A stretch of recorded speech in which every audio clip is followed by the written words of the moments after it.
विद्यार्थी मित्रांनो, वर्ग 7वा इंग्रजीचा एक lesson 3.5 the red headed league आपण आज पाहणार आहोत. त्यापैकी फर्स्ट पार्ट आपण पाहणार आहोत. तर यामध्ये शर्लॉक होम्स नावाचं एक प्रायव्हेट डिटेक्टिव्ह म्हणून एक अतिशय फेमस असं कॅरेक्टर आहे. तर ते कॅरेक्टर बऱ्याचशा ज्या क्रिमिनल स्टोरीज असतात किंवा ज्या सस्पेन्स स्टोरीज असतात त्या स्टोरीजमध्ये क्राईम फिक्शनमध्ये आपल्याला हे कॅरेक्टर पाहायला मिळते. तर हा जो लेसन आहे तो सर आर्थर कॉनन डॉयले यांनी लिहिलेला आहे, जे प्रोफेशनने डॉक्टर आहे, परंतु त्यांना क्राईम फिक्शनची फार आवड आहे आणि त्यांच्या क्राईम फिक्शनचा जो हिरो असतो, लीडर असतो, तो असतो शर्लॉक होम्स, जो प्रत्येक क्राईमचा शोध लावतो. तर अशा प्रकारे ही सुद्धा एक क्रिमिनल स्टोरी आहे. ही स्टोरी अतिशय चांगली आहे, खूप मजा आपल्याला येणार आहे. तर ही स्टोरी, या स्टोरीचं एक्सप्लेनेशन शेवटपर्यंत ऐका.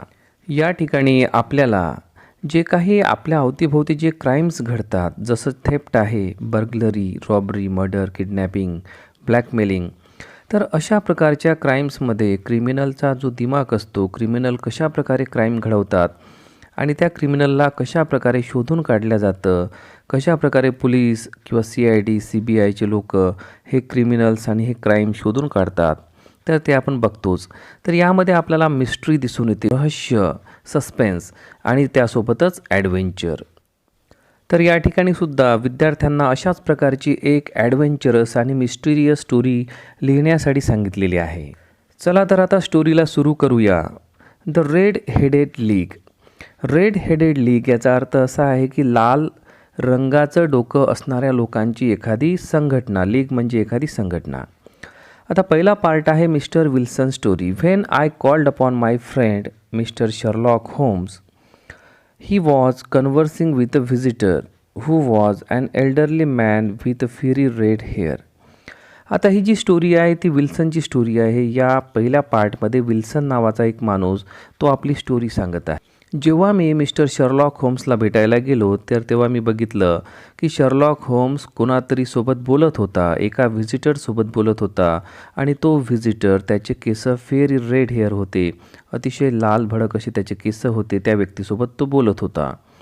Homes introduce me to the visitor mister Jabez Wilson, आणि त्या व्यक्तीचं नाव होतं मिस्टर जाबेज विल्सन. मिस्टर होम्सने त्याची मला ओळख करून दिली. He was a pawn broker. लोकांना कर्ज प्रोव्हाइड करणे किंवा त्यांची जी इस्टेट वगैरे असेल, प्लॉटिंग, बिल्डिंग्स, घरे हे विकण्यामध्ये त्यांची सहाय्यता करणे, मदत करणे, त्यांच्याकडून कमिशन घेणे, तर अशा प्रकारचा व्यवसाय मिस्टर जाबेज विल्सन करत होता. Holmes ask him to repeat he story for me. होम्सने त्याला माझ्यासाठी त्याची स्टोरी रिपीट करायला सांगितलं आणि he began by showing us an advertisement, आणि त्याने त्याची स्टोरी सुरुवात करत असताना एक ॲडव्हर्टाइजमेंट आम्हाला दाखवली. तर ती ॲडव्हर्टाइजमेंट अशी होती, टू द रेड हेडेड लीगच्या नावानं ती ॲडव्हर्टाइजमेंट होती. There is a vacancy for a member of league and the salary is £4 a week for nominal services. Red-headed men may apply in person on Monday at 11 o'clock at to डंकन Ross at the office of the league 7 fleet street. तर अशा प्रकारे एक news त्या ठिकाणी दाखवलेली आहे. तर ती एक न्यूज होती की त्या ठिकाणी रेड हेडेड लीगच्या नावानं बातमी होती आणि एक व्हॅकन्सी होती. त्या व्हॅकन्सीसाठी लाल डोकं असणारा व्यक्तीच सुटेबल होता, लायबल होता आणि त्याला एका हप्त्याला £4 मिळणार होते आणि नॉमिनल वेजेस म्हणजे नॉमिनल वर्क्स त्याला करावं लागणार होतं आणि त्यासाठी त्याला मंडेला 11 वाजता बोलावलं होतं. तर अशा प्रकारची ती ॲडव्हर्टाईज होती आणि ज्या व्यक्तीनं बोलावलं होतं तो होता डंकन रॉस आणि त्याचं ऑफिस होतं 7 फ्लीट स्ट्रीटला. तर अशा प्रकारची ती ॲडव्हर्टाइजमेंट होती. The advertisement had appeared in newspaper 2 months ago. Mister Wilson's assistant Vincent Spaulding had shown to him. आणि ही जी ॲडव्हर्टाइजमेंट होती ती 2 महिन्या अगोदरच पेपरमध्ये प्रसिद्ध झाली होती आणि ती मिस्टर विल्सनच्या असिस्टंटने, ज्याचं नाव विन्सेंट स्पाउल्डिंग आहे, त्याने मिस्टर विल्सन जाबेजला ती ॲडव्हर्टाइजमेंट दाखवली. He was smart, efficient and work for only half the normal wedges. या ठिकाणी मिस्टर विल्सन याचा जो असिस्टंट आहे स्पाउल्डिंग, तो फार स्मार्ट होता, बुद्धिमान होता, एफिशियंट, कार्यक्षम होता आणि तो केवळ अर्ध्या पगारावर काम करायचा. But the assistant had also his fault. पण त्याच्यामध्ये एक दोष पण होता. Every now and then he left work and went down into the cellar to develop photographs. Photography was his hobby. ज्या ठिकाणी विल्सन काम करायचा, ज्या ठिकाणी हा स्पाउल्डिंग काम करायचा, त्याच ठिकाणी विल्सनच्या त्या दुकानामध्ये, शॉपमध्ये एक सेलार होतं, एक तडघर होतं आणि त्या तडघरामध्ये तो स्पाउल्डिंग वारंवार जायचा. विल्सन जेव्हा त्याला विचारायचा की तू तडघरामध्ये कशाला जातोस, तेव्हा तो विल्सनला सांगायचा की मी फोटोग्राफीचं काम करतो आणि मला फोटोग्राफ्स डेव्हलप करावे लागतात, त्यामुळे मी सेलारमध्ये जातो, तडघरामध्ये जातो. तर अशा प्रकारे आपण या ठिकाणी द रेड हेडेड लीग या चॅप्टरचा पहिला पार्ट बघत आहो. आणि बघा, चित्रामध्ये तुम्हाला दिसते की काळ्या कोटमध्ये जो व्यक्ती आहे तो आहे शर्लॉक होम्स, तो प्रायव्हेट डिटेक्टिव्ह आहे. रेड हेडेड पर्सन आहे तो मिस्टर जॅबेज विल्सन आणि एक मागे व्यक्ती उभा आहे तो आहे मिस्टर वॅटसन. बघा, आता ती ॲडव्हर्टाइजमेंट दाखवल्यानंतर काय होते. Spaulding showed the advertisement to mister Wilson and explain to him that an American millionaire mister Ezekiah Hopkin had founded the famous red headed league to help all red heads like himself. आता तो स्पाउल्डिंग काय सांगतो, स्पाउल्डिंग म्हणजे विल्सनचा assistant, तो म्हणतो की sir, एक American व्यक्ती आहे, मिलेनियर आहे, खूप श्रीमंत आहे, त्याचं नाव आहे मिस्टर इझेकिया हॉपकिन. त्यांनी ही रेड हेडेड लीग स्थापन केलेली आहे तुमच्यासारख्या लाल डोकं असणाऱ्या लोकांसाठी. म्हणजे मिस्टर जाबेज विल्सनचं डोकं कसं होतं, रेड हेड होतं, म्हणून तो त्या लीगचा सदस्य होता. तर विन्सेंट स्पाउल्डिंग म्हणतो की तुमच्यासारख्या लोकांनी त्या ठिकाणी जॉबसाठी अप्लाय केलं पाहिजे. So the two of them went to the address given in the advertisement. आणि अशा प्रकारे विन्सेंट स्पाउल्डिंग आणि मिस्टर विल्सन हे दोघंही ॲडव्हर्टाइजमेंट घेऊन त्या ॲड्रेसवर जातात जॉबसाठी. Fleet street was full of red headed people. Mister Wilson thought that with so much competition he would not get the job. ज्या ठिकाणी मिस्टर विल्सन ॲडव्हर्टाईजच्या पत्त्यावर जातो, आपल्याला जॉब शोधण्यासाठी जातो, इंटरव्ह्यूसाठी जातो, त्या ठिकाणी रेड हेडेड पीपलची फार मोठी गर्दी असते. आणि ती गर्दी पाहून मिस्टर विल्सनला असं वाटते की या ठिकाणी फार मोठी कॉम्पिटिशन आहे आणि मला जॉब मिळणे मुश्किल आहे. He wanted to go back but the Spauldings push through the crowd and took mister Wilson to the office. या ठिकाणी मिस्टर जाबेज विल्सनला असं वाटते की मला जॉब मिळणार नाही आणि म्हणून तो आता घरी जायला बघतो, त्या ठिकाणाहून परत जायला बघतो. परंतु स्पाउल्डिंग त्यांना त्या ठिकाणी क्राऊडमधून पुढे नेतो आणि ऑफिसमध्ये नेतो. There was nothing in the office but a couple of chairs and a table. त्या ऑफिसमध्ये दुसरं तिसरं काहीच नसते, एक टेबल आणि 2 चेअर्स असतात. A red headed man sat behind the table. आणि एक व्यक्ती त्या टेबलच्या मागे म्हणजे खुर्चीवर बसून असतो आणि त्याचं नाव असते, he was mister Duncan Ross. त्याचं नाव असते मिस्टर डंकन रॉस.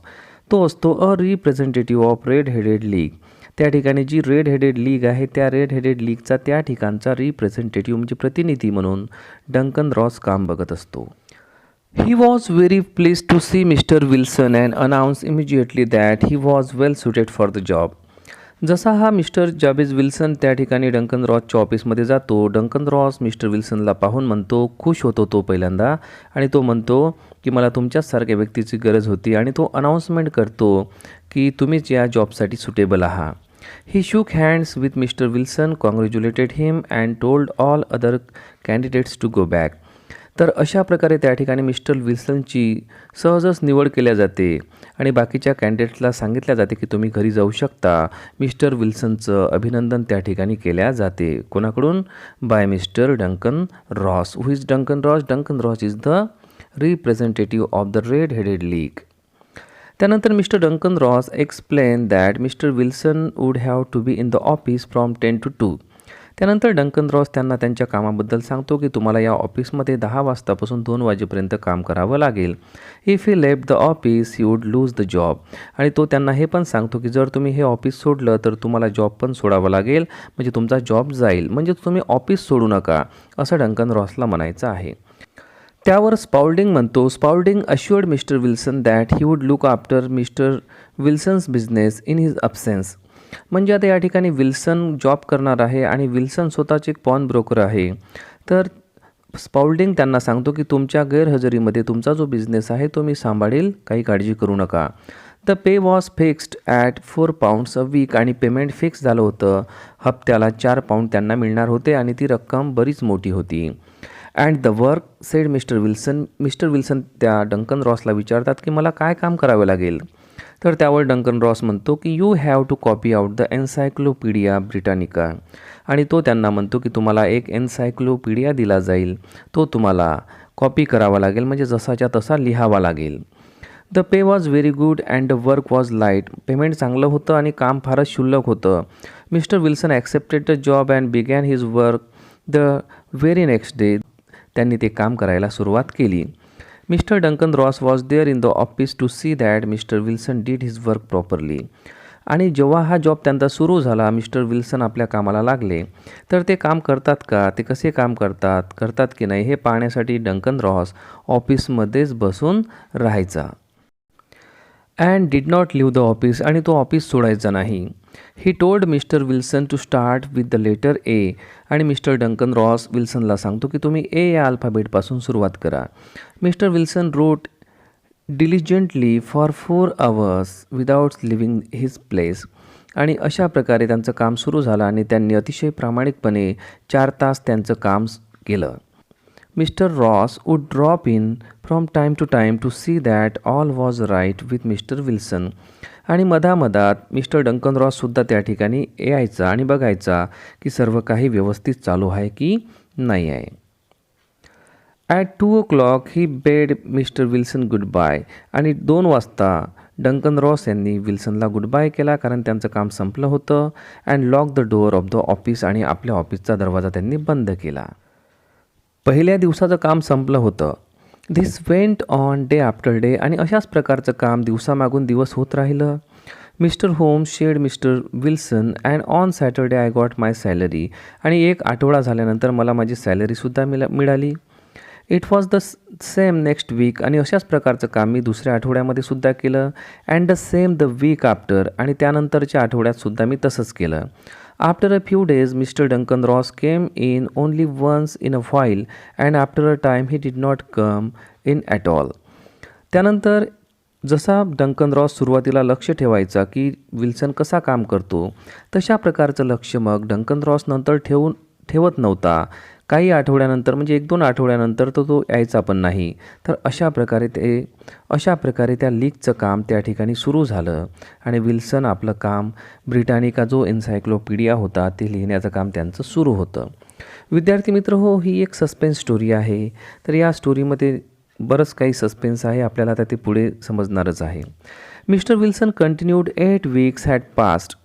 बघा आता मिस्टर विल्सन त्यांचं काम कंटिन्यू करत होते आणि अशामध्ये 8 आठवडे झाले. Like this and I had written about Abbots archery etc. म्हणजे ए या अल्फाबेटवरून सुरू करून त्यांनी जवळजवळ ॲबॉट्स आणि आर्चरीच्या रेंजपर्यंतचे जे वर्ड्स होते ते लिहिले. And hope that I might get on to B soon. आणि त्यांना असं वाटत होतं की आता मी बीसुद्धा लवकरच लिहायला सुरुवात करणार आहो. And then suddenly the whole business came to an end. आणि अशातच हा सर्व जो व्यवसाय होता तो जवळजवळ संपायला आला किंवा संपला. तर असा मिस्टर विल्सन होम्स यांना सांगत आहे. त्यावर शर्लॉक होम्स त्यांना म्हणतात की टू ॲन एंड. होम आस्क म्हणजे टू ॲन एंड म्हणजे काय बॉस, संपला म्हणजे काय. Yes sir, this morning I went to my work as usual at 10 o'clock but the door was shut and lock. Mister Wilson जो आहे तो शर्लॉक होम्सला सांगतो की सर या मॉर्निंगला मी गेलो तर बघतो तर काय, त्याचा डोअर शट होता, बंद होता, लॉक्ड होता. आणि त्यावर एक नोट लिहिली होती. त्या नोटमध्ये असं म्हटलेलं होतं, the red headed league is dissolve. म्हणजे जी रेड हेडेड लीग होती ती बरखास्त झालेली आहे October 9, 1880ला. तर अशा प्रकारे त्या ठिकाणी लिहिलं होतं. I was shocked, I did not know what to do. मला खरंच धक्का बसला आणि मला हे समजलं नाही की मी काय करावं. कारण त्यांनी जॉब मागितला नव्हता, त्यांना तो जॉब दिला गेला होता आणि जबरदस्तीप्रमाणेच तो दिला गेला होता. आणि अचानकच ती लीग बंद झाली, अचानकच तो जॉब गेला. तर मिस्टर विल्सनला वाटलं की हे काय आहे. तर त्यांना थोडा धक्का बसला, त्यांना थोडं याबद्दल उत्सुकता वाटली. त्यांना वाटलं की यामध्ये काही सस्पेन्स किंवा काही वाईट तर होत नाही ना. म्हणून त्यांनी हे मॅटर शर्लॉक होम्सकडे नेलं. आणि शर्लॉक होम्स जे प्रायव्हेट डिटेक्टिव्ह आहे त्यांच्यासोबत चर्चा याच मुद्द्यावर चालू आहे की हे ऑफिस बंद कसं काय झालं. पुढे बघा काय होते. Mister Wilson went on with his story. I made enquiries at the nearby offices but none of them knew anything about the league. Mister Wilson म्हणतात की मी इकडं तिकडं बाजूच्या ऑफिसेसमध्ये एन्क्वायरी केली, या लीगबद्दल विचारपूस केली की डंकन रॉस कुठे गेले, हे ऑफिस का लॉक आहे. तर त्या ठिकाणी मला कुठलीही माहिती मिळाली नाही. The rooms had been rented under a false name. आणि नंतर मला हे कळलं की ह्या ज्या रूम्स रेंटेड केल्या होत्या, भाड्यानं घेतल्या होत्या, त्या खोट्या नावाने घेतल्या होत्या. आणि जेव्हा मला हे कळलं की खोट्या नावाने घेतल्या, त्याच वेळेला मला थोडी भीती वाटली, मला यामध्ये काहीतरी शंका वाटली. म्हणूनच हे मॅटर त्यांनी शर्लॉक होम्सकडे आणलेलं आहे. I went home and ask my assistant Spaulding for advice. मी घरी गेल्यानंतर माझा जो असिस्टंट होता स्पाउल्डिंग, त्यालासुद्धा मी विचारलं, त्याचा सल्ला घेतला. But he could not help me in any way. परंतु त्यानेसुद्धा मला कुठलीही मदत केली नाही. I want to find out about the league. मला आता ह्या लीगबद्दल काहीतरी माहिती घ्यायची आहे mister Holmes. Mister Holmes, who they are and why they played this prank upon me. म्हणजे माझ्यासोबत अशा प्रकारची गंमत का केल्या गेली याबद्दल मला माहिती मिळवायची आहे. The whole thing is a mystery. मला सर्व काही हे गुपित वाटत आहे, रहस्यमय वाटत आहे. That is why I came to you. I have heard a lot about you. आणि म्हणूनच मी तुमच्याकडे आलो, कारण मी तुमच्याबद्दल खूप सारं ऐकलेलं आहे. Holmes found mister Wilson story very unusual he ask. आणि हे ऐकल्यानंतर मिस्टर शर्लॉक होम्स यांना ही स्टोरी अनयुज्युअल वाटली, थोडीशी अपरिचित, नेहमीसारखी वाटली नाही. ते म्हणतात, mister Wilson, this assistant of yours who first called your attention to the advertisement, what is he like. त्यावर मिस्टर शर्लॉक होम्स मिस्टर विल्सनला म्हणतात की तुमचा जो असिस्टंट आहे, ज्यांनी तुम्हाला ही ॲडव्हर्टाईज सर्वप्रथम दाखवली, तो कसा आहे, म्हणजे तो कसा दिसतो, अशा प्रकारे त्यांनी विचारपूस केली. Small stout with no hair on his face. म्हणजे तो स्मॉल आहे, छोटा आहे, स्टाउट आहे म्हणजे मजबूत आहे, शरीरयष्टी त्याची धडधाकट आहे. With no hair on his face म्हणजे त्याच्या चेहऱ्यावर कुठलंही केस नाही. He has a white splash of acid on his forehead. आणि त्याच्या कपडावर एक ॲसिड पडल्याचा एक चट्टा आहे. I thought as much, said mister Holmes. Is it still with you. काय तो तुमच्यासोबत अजूनही काम करतो का, असं शर्लॉक होम्स त्यांना विचारतात. ओ येस सर, हो, तो माझ्यासोबत आजही काम करतो. That will do mister Wilson. I can give you my opinion on this subject in a day or to.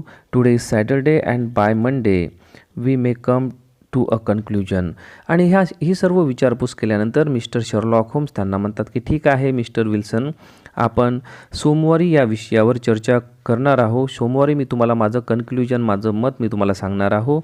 आज सॅटरडे आहे, मला सॅटरडे आणि संडे 2 दिवस द्या. मी थोडा विचार करतो आणि तुम्हाला या संदर्भात माहिती कळवतो, माझं कन्क्ल्युजन सांगतो. तर अशा प्रकारची चर्चा या ठिकाणी त्यांची झालेली आहे. चर्चा तिघांमध्ये झाली. मिस्टर शर्लॉक होम हे प्रायव्हेट डिटेक्टिव्ह आहे, ज्यांच्याबद्दल ही स्टोरी आहे ते आहे मिस्टर जाबेज विल्सन. आणि एक थर्ड पर्सन त्या ठिकाणी आहे, त्यांचं नाव आहे डॉक्टर वॅटसन. तर अशा प्रकारे 3 पर्सन्स आहे या ठिकाणी. तर अशा प्रकारे आपण द रेड हेडेड लीगचा पार्ट 1 मिस्टर विल्सन स्टोरी या ठिकाणी बघितलेली आहे. आणि पार्ट 2 आपण नेक्स्ट व्हिडिओमध्ये पाहूया. आणि विद्यार्थी मित्रांनो, जर आपण या चॅनलवर नवीन असाल आणि अजूनही आपण या चॅनलला सबस्क्राईब केलं नसेल तर अवश्य करा. Thanks a lot for watching moral English Guru. Thank you.